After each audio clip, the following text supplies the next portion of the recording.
So huge fan of what you're saying, Mark. 100% with you.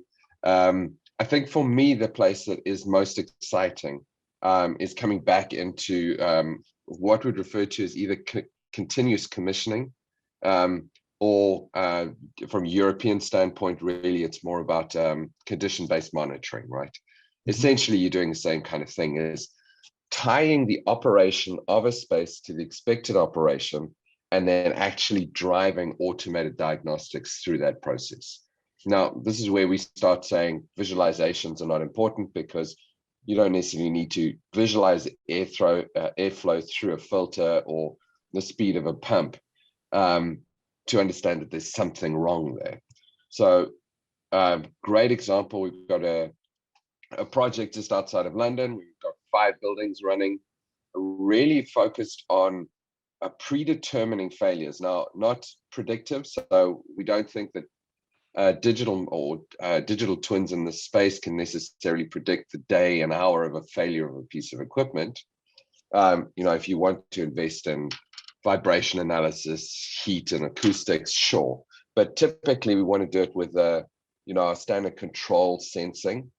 It can identify if there's something going wrong. So we can focus on fixing problems before they happen. Right. And we can focus on fixing issues that are going to negatively impact people. So we found by having the approach to say, let's look at what people complain about. So hot and cold calls and this kind of thing, identify underlying mechanical assets through the digital twin. What can we do? And we found in this particular case, we managed to reduce the call outs by 70 hours a week. Wow. Purely by addressing underlying mechanical issues that were going to affect how people experience the space, all driven through that digital twin.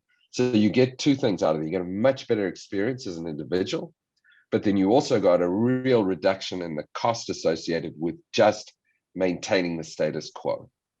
So, if we can free up an extra, it doesn't even have to be 70 hours a week, but if we could free up 40 hours a week for a tech, imagine the improvement projects that we could do across a year just by thinking a little differently about how we drive data. And just a quick comment on that, Brett. I mean, you're referring to the 70 hours a week that you save for the technicians. What about the additional hours that are saved from the lack of productivity from the other individuals that are working Absolutely. In a less than desirable situation? It's the unmeasured return on investment that you see as well, because if you've got people that aren't working in an ideal condition, they're not performing to their expectations. That's the part 100%. That you can't really measure, but is immeasurable, but huge. Right. I agree wholeheartedly, Chris. We tend to talk about the stuff that we can measure and put a KPI against, because people are more comfortable if you can say that's the output. Mm-hmm. But I agree with you. The unmeasurable piece far outweighs anything we can measure.